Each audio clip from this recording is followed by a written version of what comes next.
Hey, what's up everybody? Code Monkey Mike here.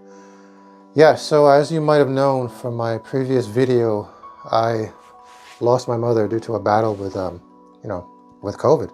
And there are a few things that I believe could have saved my mother's life, so I'm making this video to honor her, to try to bring this information to as many people as possible in an attempt to save others. So this video is going to focus on something called pulse oximetry. Now, I have never heard anyone talk about this, right? Not personal contacts, not politicians, not the media, not doctors. The primary thing that you need to do above all else when you're sick at home with COVID is to monitor your blood oxygen level. It is literally the difference between life and death. And as you can see, it was for my mom. There is a point of no return date when you're sick at home with COVID. The point of no return date is when you're sick at home with COVID and things get so bad and you wait to go to the hospital, but you don't actually get there in time, resulting in the treatments at the hospital once you get there having little to no effect in the outcome of your battle with COVID. And sometimes this results, unfortunately, in death. COVID targets certain people while it just leaves others alone. And we just don't know why. Not knowing why makes it very difficult to predict who among us it will target. If you monitor your blood oxygen levels and you start to see it decreasing, then you can go to the hospital early before you start having breathing problems, as it more than likely means that COVID has chosen to target you to destroy your lung. There are even thousands of cases where people become symptomatic just 1 to 2 or maybe 3 days prior to actually having breathing problems and going to the hospital and then realizing that COVID has destroyed their lungs or is in process of destroying their lungs. Sometimes it happens that fast. Whose infection got so bad, not even a ventilator was enough to help him.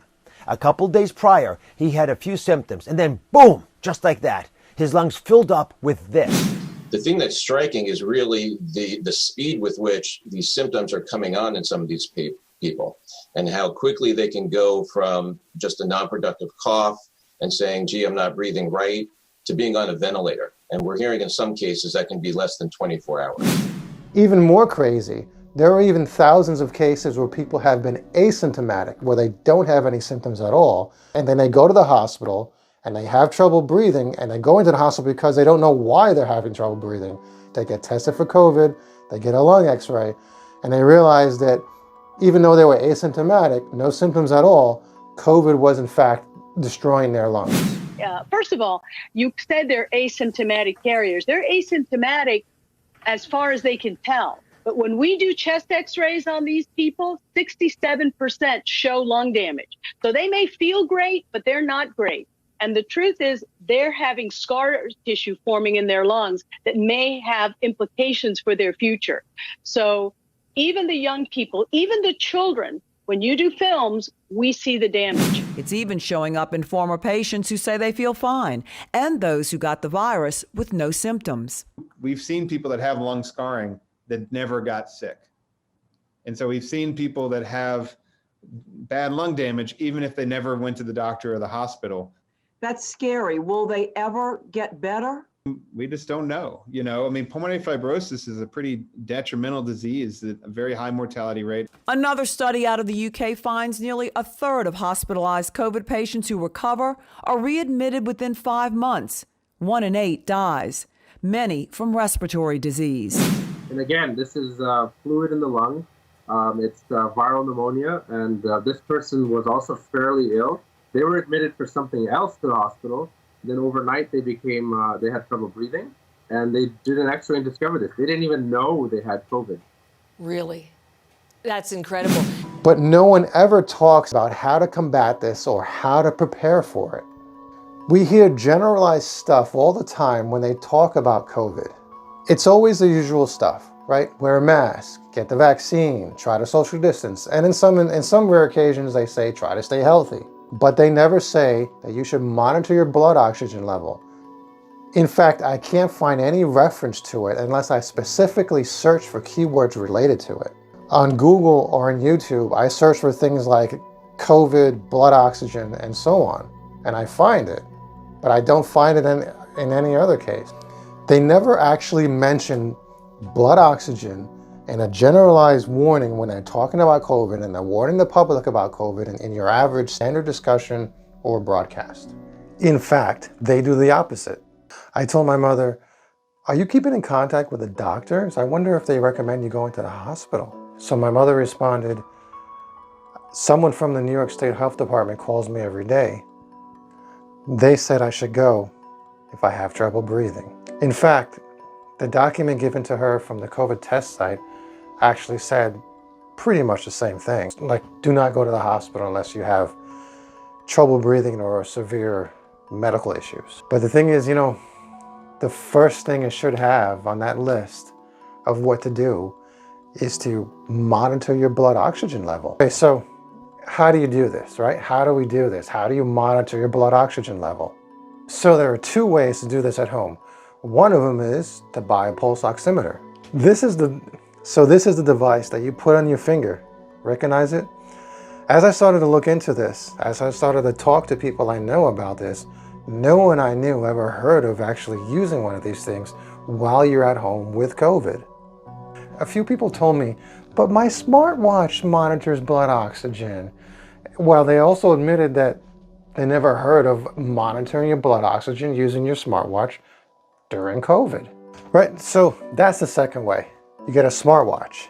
There are watches like an Apple Watch, an Amazon Halo, or any watch for that matter. Just it could be just a health-related watch. It doesn't have to be a high-tech smartwatch, right? For example, I just got this. I just literally opened the box with this right now, right? Yeah.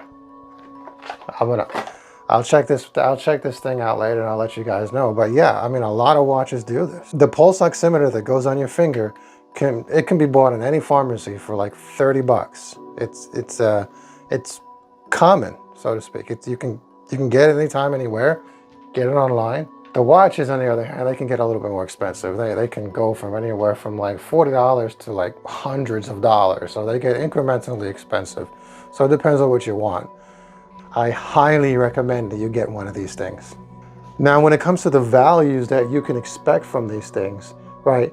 You can expect a range from 95 to 100%, right? In terms of blood oxygen, that's your level right there, right? If you're the type of person that eats healthy every day, exercises regularly, you should be 99 to 100. You should be like near 100 all the time. If you don't exercise regularly and you don't eat healthy every day, but you don't have a respiratory illness, then your levels should be about 95. So it goes from 95 to 100, normal healthy range. Some people have lung problems, ARDS, COPD, etc. They might be a little bit lower. They might be like between 90 and 95 or maybe lower, but those people, they know what their blood oxygen level is because they have a condition and they're already used to this, right?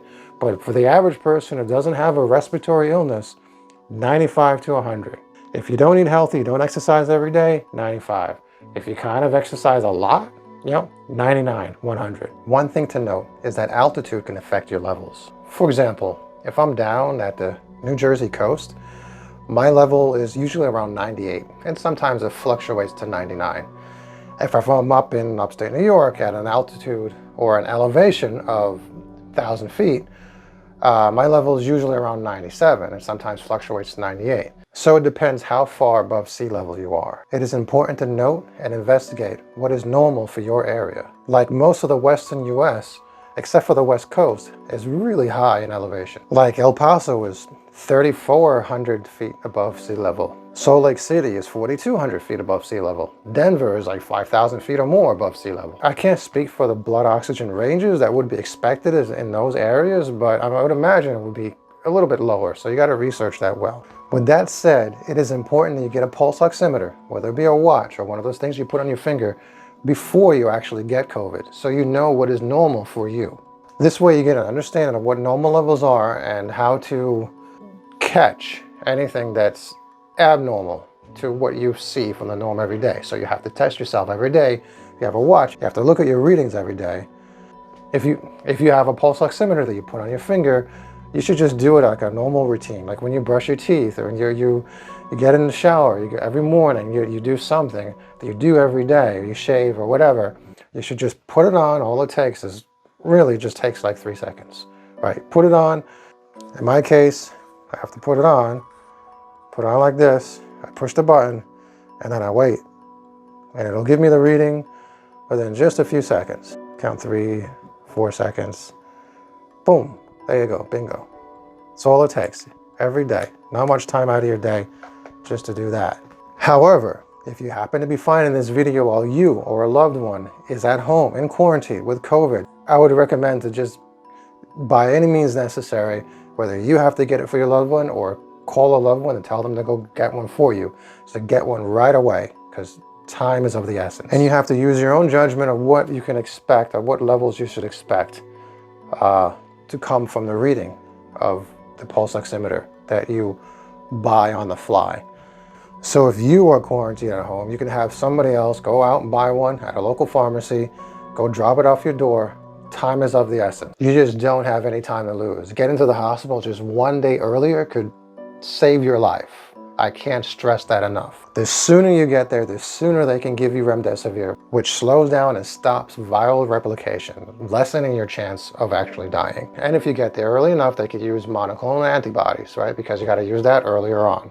But either way, the sooner you get to the hospital, the better it is for you, the better it is for your health. My mother was borderline when she was at the hospital. She was in the hospital for 3 whole weeks before she was actually put on a ventilator. She started out with the nasal cannula, then she went to a half-face BiPAP, then she went to a full-face BiPAP, and after the 3rd week, she went completely on a ventilator. She went to the hospital on December 15th, and then viral replication officially stopped on December 24th. But then, after that, she started to get worse. It gets utterly perplexing to the average person who doesn't know about this. She started to get worse after her immune system had already defeated the virus. The reason is that the virus destroyed her lung tissue.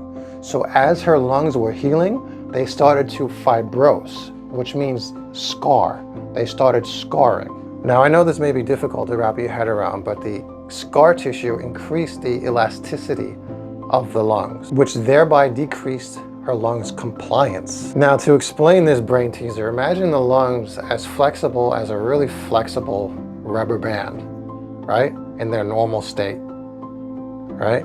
You breathe in, the lungs expand. They comply with the air going into them. This means their elasticity is lower, well, is low. They can flex. They don't snap back to their original form really fast. So elasticity is defined as the property of returning to its initial form or state following deformation. So on a scale, if compliance is high, then elasticity is low, which means they don't want to snap back to their original form or their original state really fast. Now, imagine that elasticity of the lungs is increased because the scar tissue is making the lungs harder and thicker. It's like a really thick rubber band that is trying to return to its original form much faster. This is what happens to the lungs as they scar, and they can't take in the necessary air needed to survive, which means the lungs don't comply with the intake of air. So essentially, as the lungs start to heal the damage caused by SARS-CoV-2, the patient starts to get worse as they can no longer breathe properly. Then it could even get worse because if the alveoli are damaged, then the lung is going to need more oxygen coming inside of them, not less. The alveoli is what processes oxygen in the lungs, oxygen and carbon dioxide. This is why it is vital to get to the hospital before this happens so they can administer remdesivir and help to stop viral replication. You or a loved one needs to get to the hospital a day or 2 or 3 before it gets too late. Before it gets too late, as in before you start to have trouble breathing and decide, I need to go to the hospital because I have trouble breathing. You need to know when to actually go to the hospital 2 or 3 days beforehand. The pulse oximeter will help you do that. Go to your local pharmacy to pick one up, or go to Amazon or any other online store to usually shop. They probably will have them. If you are newly ill and at home with COVID, try to get somebody to go out immediately to go get one of these, or order one online in rush delivery. See if you can get it as fast as possible, next day if possible, or as fast as you can possibly get it. Every day counts. And every day that you delay could bring you closer to, unfortunately, what happened to my mom. Don't let that happen. I don't want to let that happen. In honor of my wonderful mom, I don't want to let that happen to you. I firmly believe that if the government and the media had put more effort into explaining this, we would have a whole lot less dead people in this pandemic than we do. If they had been focusing on telling people to buy a pulse oximeter in the same way they do in telling people to wear a mask, we'd have cut the hospitalization rate and probably cut the death rate in, who knows, in half. It's crazy, if not more. In the first few months of the pandemic, we didn't really know what we were dealing with. So yeah, that's okay. But as of like June or July of 2020, there's no reason why they shouldn't have been intentionally focused on telling people this, on telling people to prepare, to monitor blood oxygen. There would have been a surge of people trying to buy pulse oximeters and smartwatches, causing supply chain issues, but manufacturing would have eventually caught up with the demand. The only reason, in a very, very minute way, that I have seen for not telling people to buy a pulse oximeter is that they say that these devices can be inaccurate. That they might tell you that your level is a few points higher than what it actually is. Which, by the way, doesn't take an intelligent person long to figure out that if my blood oxygen level is normally 95 and this particular device is telling me that it's 99, then my reading for this device is 99. That is my normal reading. If I'm at home with COVID and I start to see the level going down, then of course I'm going to be alarmed. If this is normally telling me that my level is 99 and I'm sick with COVID, and after a few days I see it dropping down to 94, 93, then I'm going to be like, okay, maybe it's time to consider going to the hospital. So, problem solved. Not to mention that the overwhelming demand for such products would cause a list of reputable companies and reputable manufacturers to get these products from, to be known, to be well known and published. So you're basically eliminating that worry. Is that minute reason for not telling people to buy a pulse oximeter good enough to let hundreds of thousands of people in the US to die and millions across the globe? No, it just doesn't make any sense. So try to get the word out about this. If you find this and no one you currently know has COVID, just keep this in mind. Share it with people you know. Just casually call up your closest friends and family members and just let them know. Just talk about it. I'm sure most people would say, yeah, I had no idea. If you or someone you know does have COVID, try to get this for them immediately and drop it at the door. Or if you're the one in quarantine, try to get somebody else to drop it at your door. Or just order it online, pay for rush delivery, or do both, right? You'll end up with 2 pulse oximeters in the long run. I say this because just recently I ordered this new smartwatch for blood oxygen monitoring, right? And it didn't show up, it didn't arrive. So I, disputed it, and I had them send me another one. So I actually got this a week later. So, and I've just opened it up, right? So I don't know anything about it yet, but what happened was my neighbor said, deliver the original package to her. So it was like, it's like, you never know what could happen. So trust me, if you're in desperate need of one of these things, then the extra expense of ordering an extra one is worth it because, your life is on the line. And I can't tell you enough, get the word out about this. I know this sounds cheesy considering the circumstances, but one way you could help is to hit that like button so that YouTube knows that you like this video. It helps with the algorithm. Also, another better way is that you can comment on the video. Have a discussion in the video. This way YouTube knows that, this video is engaging, so they'll recommend it to even more people. And subscribe to this channel after watching this video and hit that bell icon if you want to. But just anything you can do to just let YouTube know that they should recommend this video to other people so you can help get the word out. Or if not, let's say you have your own YouTube channel, you have subscribers, right? Then yeah, make a video about this. Just talk about it the same way that I'm talking about it. Let your subscribers know that this is a thing that could help save lives. It could help save the lives of, people on your list or maybe their family members. So yeah, this is something that needs to get around. This is something that needs to get known. because far too many lives have been lost in this pandemic, and a lot of them could have been saved with the proper information. So get the word out. It could really save lives. Take care and be safe.